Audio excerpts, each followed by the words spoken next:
UN کی report ہے, اقوام متحدہ کی رپورٹ ہے, اب تک لاکھوں بچے غزہ کے اندر مارے جا چکے ہیں, معصوم بچے مر رہے ہیں, اور ہمیں رات میں آرام سے نیند پر بستر پر نیند آ رہی ہے. نہیں میرے بھائی, مسلمان تو وہ ہوتا ہے چاہے فلسطین میں اس کا بھائی مر رہا ہو, چاہے دنیا کے کسی بھی کونے میں اس کا بھائی مر رہا ہو, اپنے بھائی کے مرنے پر اس کا دل دکھی ہو جائے, اس کے قوم کا کہیں بچہ مارا جائے اس کو لگے میرا بچہ مر رہا ہے, کہ کہیں کسی عورت کی عزت لوٹے اسے لگے میری بہن کی عزت لوٹ رہی ہے, کہیں کسی کا گھر گرے اسے لگے میرا گھر گر رہا ہے. نبی اکرم صلی اللہ علیہ وسلم فرماتے ہیں کہ المؤمن للمؤمن کالبنیان یشد بعضه بعضا, مسلمان تو مسلمان کے لیے ایک عمارت کی طرح ہونا چاہیے, ایک بلڈنگ کی طرح ہونا چاہیے. جیسے ایک بلڈنگ جب تیار ہوتی ہے اس میں پلرز بھی کھڑے کیے جاتے ہیں, اس میں باقاعدہ سلیب بھی ڈالا جاتا ہے, اس میں سیمنٹ کا اپنا رول ہوتا ہے, اس میں چھڑ کا اپنا رول ہوتا ہے, اس میں سریا کا اپنا رول ہوتا ہے. جیسے ایک بلڈنگ تیار ہوتی ہے اور بلڈنگ کا ہر میٹیریل دوسرے میٹیریل کو طاقت دیتا ہے, مسلمان کو طاقت دینے والا بنے, مسلمان کا سپورٹر بنے, مسلمان کا ہمدرد بنے. اور ایک اور حدیث میں اللہ کے نبی فرماتے ہیں مثل المؤمنین فی توادہم وتعاطفہم وتراحمہم کمثل الجسد الواحد. آپ نے فرمایا مسلمانوں اتنی محبت ایک دوسرے سے کرو, اتنی ہمدردی ایک دوسرے سے کرو جیسے انسان کا شریر ہوتا ہے.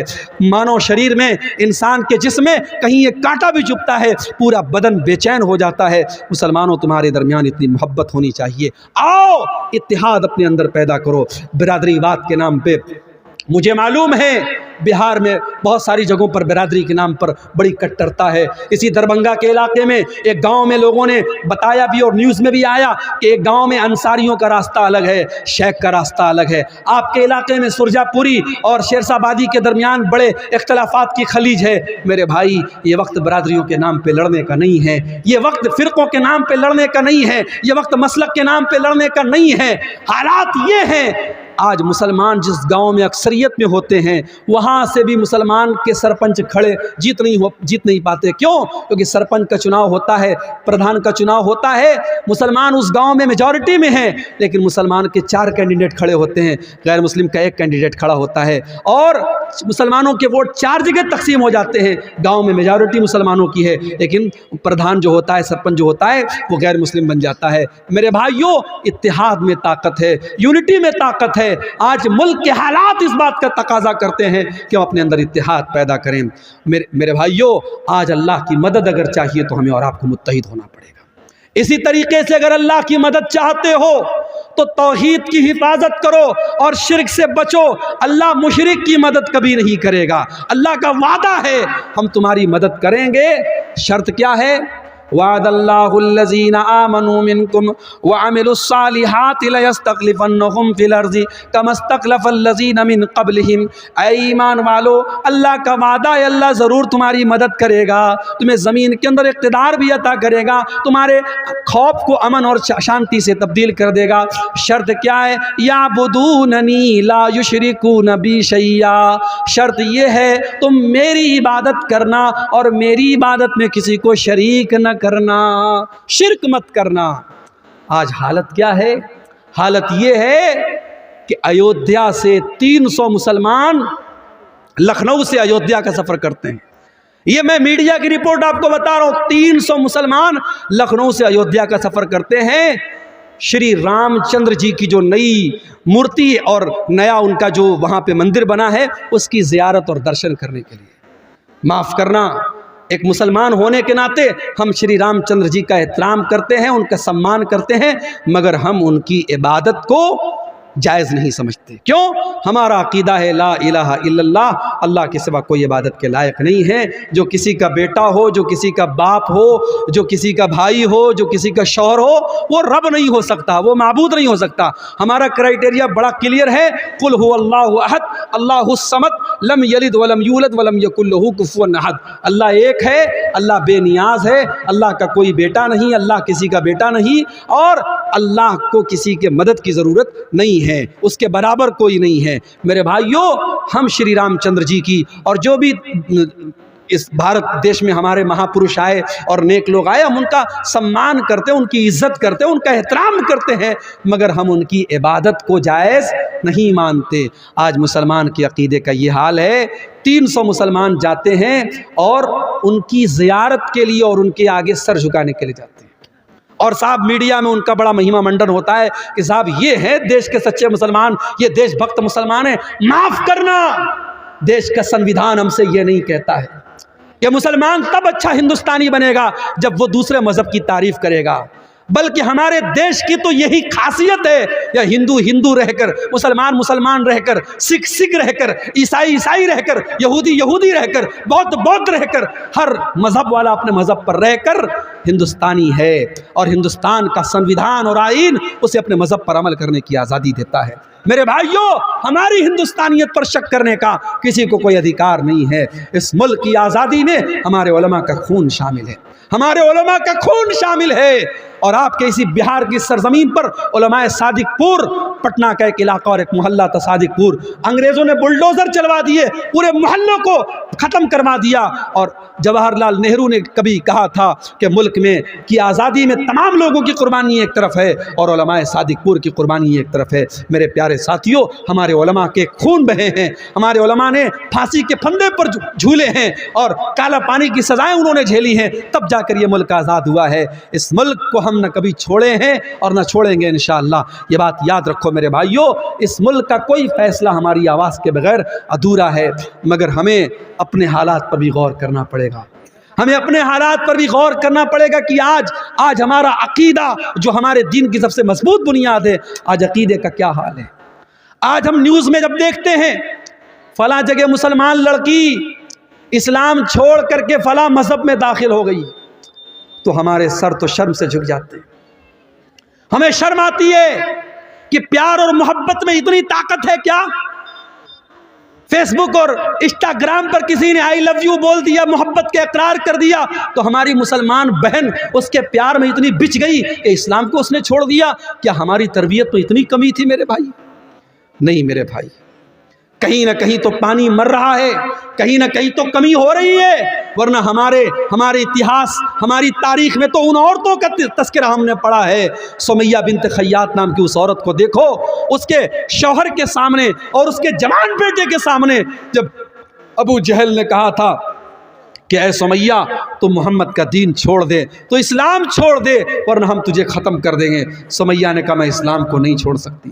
ابو جہل نے کہا اے سمیہ ہم تیرے بدن کے کپڑے اتار کر کے تجھے ننگا کر ڈالیں گے، اے سمیہ ہم تجھے بے آبرو کر ڈالیں گے، برہنہ کر ڈالیں گے، ہم تجھے ننگا کر ڈالیں گے۔ سمیہ نے اپنے جوان بیٹے کے سامنے ننگا ہو جانے کی اذیت کو گوارا کر لیا، مگر اسلام کو نہیں چھوڑا۔ نتیجہ یہ نکلا، بڑی بے رحمی سے اور بڑے حیوانی طریقے سے ابو جہل نے حضرت سمیہ کو شہید کر ڈالا۔ اسلام کی راہ میں پہلی شہادت پانے والی خاتون حضرت سمیہ ہے۔ میری پیاری ماں بہنوں، آپ کی تاریخ تو ایسی عورتوں سے بھری پڑی ہے، مگر آج حالات یہ ہیں، مسلمان لڑکی اسکول میں جا رہی ہے، کالج میں جا رہی ہے، اسکول میں پڑھا رہی ہے، آنگن باڑی میں کام کر رہی ہے، غیر مسلموں کے ساتھ ٹچ میں ہے، اور وہاں کسی غیر مسلم نے پیار کا اظہار کیا، پیار کا اقرار کیا، اور یہ اس کے جال میں پھنس گئی، اور جال میں ہی نہیں پھنسی بلکہ اپنے اسلام کو، اپنے دین کو چھوڑنے کے لیے تیار ہو گئی۔ میرے بھائیوں، یہ حالات بڑے افسوسناک ہیں، اور اگر ہم نے اپنے بچوں اور بچیوں کی صحیح تربیت نہیں کی، ان کو اسلام کے بارے میں نہیں بتایا، یاد رکھو آنے والے 20 سالوں میں ارتداد کی بڑی لہر آنے والی ہے، بڑا سیلاب آنے والا ہے، کیونکہ بڑی گہری چالیں چلی جا چکی ہیں، بڑی مضبوط پلاننگ بنائی جا چکی ہیں۔ حالانکہ ہمارا ایمان اپنے رب پر ہے، واللہ خیر الماکرین، پلاننگ کرنے والے اپنی پلاننگ کرتے رہیں گے اور اللہ کی اپنی پلاننگ چلتی رہے گی۔ اور اکبر الہ آبادی نے کہا تھا اسلام کی فطرت میں قدرت نے لچک دی ہے، اتنا ہی یہ ابھرے گا جتنا کہ دباؤ گے، نور خدا ہے کفر کی حرکت پہ خندزن، پھوکوں سے یہ چراغ بجھایا نہ جائے گا۔ کوئی مرتد ہوتا ہے، کوئی اسلام کو چھوڑ دیتا ہے، اللہ کی قسم اللہ کا کوئی نقصان نہیں کر سکتا، اسلام کا کوئی نقصان نہیں کر سکتا، نقصان تو اس کا اپنے آپ کا ہوتا ہے۔ اللہ قرآن میں کہتا ہے وَمَن يَرْتَدِدْ مِنْكُمْ فَيَمُتْ وَهُوَ كَافِرٌ فَأُولَٰئِكَ أَصْحَابُ النَّارِ، جو مرتد ہو کر کے مر جائے، جو اس حالت میں مر جائے کہ وہ ایمان کی حالت میں نہ مرے، کفر کی حالت میں مر جائے، تو وہ دنیا اور آخرت میں فَأُولَٰئِكَ حَبِطَتْ أَعْمَالُهُمْ فِي الدُّنْيَا وَالْآخِرَةِ، دنیا میں بھی اس کے اعمال برباد اور آخرت میں بھی اس کے اعمال برباد ہو جائیں گے۔ وَأُولَٰئِكَ أَصْحَابُ النَّارِ، اور وہ جہنم میں جانے والے ہیں۔ اپنے بچوں کے عقیدے کی فکر کرو میرے بھائیو، آج روزی روٹی کی فکر کرتے ہو، آج ہمیں فکر ہے آنے والے وقت میں کیا ہوگا، ارے کیا ہوگا، زیادہ سے زیادہ یہ ہوگا مار دیے جائیں گے، ختم ہو جائیں گے، ہمیں یہ قبول ہے، مگر اپنے ایمان اور دین کو چھوڑنا یہ قبول نہیں ہے میرے بھائی۔ ہم مر جانا قبول کر لے، ہم ختم ہو جانا قبول کر لے، مگر ایمان اور توحید سے سمجھوتا کرنا قبول نہ کریں۔ یاد کرو اپنے باپ ابراہیم علیہ السلام کو، ابراہیم علیہ السلام جب اپنے لخت جگر اسماعیل کو اور اپنی بیوی ہاجرہ کو جب مکہ کی بیاب ہو گیا، سرزمین پہ چھوڑ کے جانے لگے، تو کیا دعا کی تھی انہوں نے؟ کہا تھا وَجُنُبْنِي وَبَنِيَّ أَن نَعْبُدَ الْأَصْنَامَ، پروردگار میرے بیوی بچوں کو اے اللہ تو شرک سے بچانا، بت پرستی سے بچانا، اے اللہ میری اولاد کو تو شرک سے بچانا۔ جب ابراہیم علیہ السلام جیسے پیغمبر کو اپنے بچوں کی فکر ہے، اپنی اولاد کے عقیدے کی فکر ہے، ہماری اور آپ کی کیا اوقات ہے میرے بھائی؟ ہمیں اور آپ کو اپنے بچوں کی عقیدے کی فکر ہونی چاہیے۔ بچپن سے اپنے بچوں کو اسلام کا عقیدہ سکھاؤ، توحید کا عقیدہ سکھاؤ۔ اور اسی لیے میں کہتا ہوں اگر آپ کا بچہ اسکول میں پڑھتا ہے، کانوینٹ میں پڑھتا ہے، مجھے کوئی پرابلم نہیں ہے، مگر اپنے محلے کی اور گاؤں کی مسجدوں میں اتنا بہترین مکتب قائم کر دو اور اپنے گاؤں کے مدرسے کو اتنا مضبوط کر دو کہ آپ کا بچہ اسکول سے پڑھنے کے بعد اور کسی کانوینٹ سے پڑھنے کے بعد اگر 1 گھنٹہ بھی اس مدرسے کے مولوی صاحب سے پڑھ لے تو اس کا دین مضبوط ہو جائے۔ اتنا مضبوط اپنے مدرسے اور مکتب کو کر دو۔ میرے بھائیوں، آج توحید اور ایمان کی کمزوری کا دور ہے، اور اسی دور کی طرف اشارہ کرتے ہوئے اللہ کے نبی نے فرمایا تھا بادروا بالاعمال فتنا، اے لوگوں نیکی کرنے میں جلدی کرو اس سے پہلے کہ فتنوں کا دور آ جائے، اور اتنے فتنے آ جائیں گے یصبح الرجل مومنا ویمسی کافرا، صبح کو ایک انسان مومن ہوگا اور شام کو کافر ہو جائے گا، اور شام کو مومن ہوگا اور صبح کو کافر ہو جائے گا۔ ایمان کی ویلیڈیٹی 12 گھنٹے کی بھی نہیں ہوگی، ایمان اتنا کمزور ہو جائے گا۔ اللہ کے نبی نے فرمایا یبیع دینہ بعرض من الدنیا، ایمان کا سودا کیا جائے گا اور چند ٹکوں کے عوض ایمان بک جائے گا۔ میرے بھائیو، آج ایمان بک رہا ہے اور حالات اس کگار پہ پہنچ چکے ہیں، ہمیں اپنے توحید اور ایمان کی حفاظت کرنی پڑے گی۔ اللہ کی مدد کیوں نہیں آ رہی؟ 2 اور پوائنٹ بیان کر کے بات ختم کروں گا۔ اللہ کی مدد اس لیے بھی نہیں آ رہی ہے، معاف کرنا اگر برا لگے تو، اللہ کی مدد اس لیے بھی نہیں آ رہی ہے کیونکہ ہم حرام خور ہو گئے ہیں۔ اسی بہار کی سرزمین سے میرے پاس فون آیا، سیمانچل سے فون آیا، شیخ صاحب اگر ہمارے علاقے میں تقریر کرنا تو ذرا اس پر بھی بولنا۔ بیاج خوری بڑھ رہی ہے مسلمانوں میں، بیاج کی رقم کھانے کا شوق بڑھ رہا ہے۔ کسی زمانے میں لوگ بیاج مجبوری میں دے دیتے تھے مگر لیتے نہیں تھے، مگر آج کتنے مسلمان ہیں جو پیسے والے ہیں، تجھے 1 لاکھ روپیہ چاہیے، چل دے دیتا ہوں، لیکن مجھے ریٹرن میں 1,05,000 دینا، 1,10,000 دینا۔ بیاج کھلم کھلا کھا رہا ہے مسلمان۔ اس مسلمان سے کہو تو اپنی ماں کے ساتھ زنا کرے گا کیا؟ دونوں کان پکڑ لے گا، کیسی بات کر رہے ہو؟ ماں کے ساتھ زنا کرنے کی بات کوئی سوچ بھی نہیں سکتا۔ ارے اپنی ماں کے ساتھ زنا کرنے سے بڑا گناہ ہے سود کھانا، کیونکہ ماں کے ساتھ زنا کرنے والے کے بارے میں اللہ نے یہ نہیں کہا کہ جو اپنی ماں کے ساتھ زنا کرتا ہے وہ اللہ سے جنگ کرتا ہے، رسول سے جنگ کرتا ہے، مگر بیاج خور کے بارے میں اللہ قرآن میں کہتا ہے فَإِن لَّمْ تَفْعَلُوا فَأْذَنُوا بِحَرْبٍ مِّنَ اللَّهِ وَرَسُولِهِ، اے بیاج کھانے والے اگر تو نے بیاج کھانا نہیں چھوڑا تو آ جا اللہ سے جنگ کر لے، رسول سے جنگ کر لے۔ ہے کسی میں طاقت؟ ہے کسی کی اوقات؟ ہے کسی کی حیثیت کہ وہ اللہ سے جنگ کرے، وہ رسول سے جنگ کرے؟ میرے بھائیوں، بیاج خوری بڑھ رہی ہے۔ اور دوسری چیز میرے نوجوانوں، جوئے کی لت بڑھ رہی ہے۔ آج کل نئی نئی کمپنیاں آ رہی ہیں کرپٹو کے نام سے، فلاں کمپنی میں پیسہ لگا دو، فلاں کمپنی میں پیسہ لگا دو۔ مجھے لوگوں نے بتایا حافظ صاحب بھی لگا رہے ہیں، امام صاحب بھی لگا رہے ہیں، مولوی صاحب بھی لگا رہے ہیں، اور کہتے ہیں مولوی صاحب کی جائز ہے۔ کیسے جائز ہے بھائی؟ کہتے بزنس ہو رہا ہے. کیا بزنس ہو رہا ہے بھائی؟ یہ تو نہیں پتا لیکن بزنس ہو رہا ہے. کوئی بزنس نہیں ہو رہا ہے. یہ جتنی کمپنیاں آئی ہیں میٹا فلا فلا فلا اور کرپٹو فلا اور فلا فلا یہ سب فراڈ ہے, دھوکہ ہے. لکھ لو میری بات, آج 2024 میں کہہ رہا ہوں 2025 تک کئی کمپنیاں بھاگ چکی ہوں گی.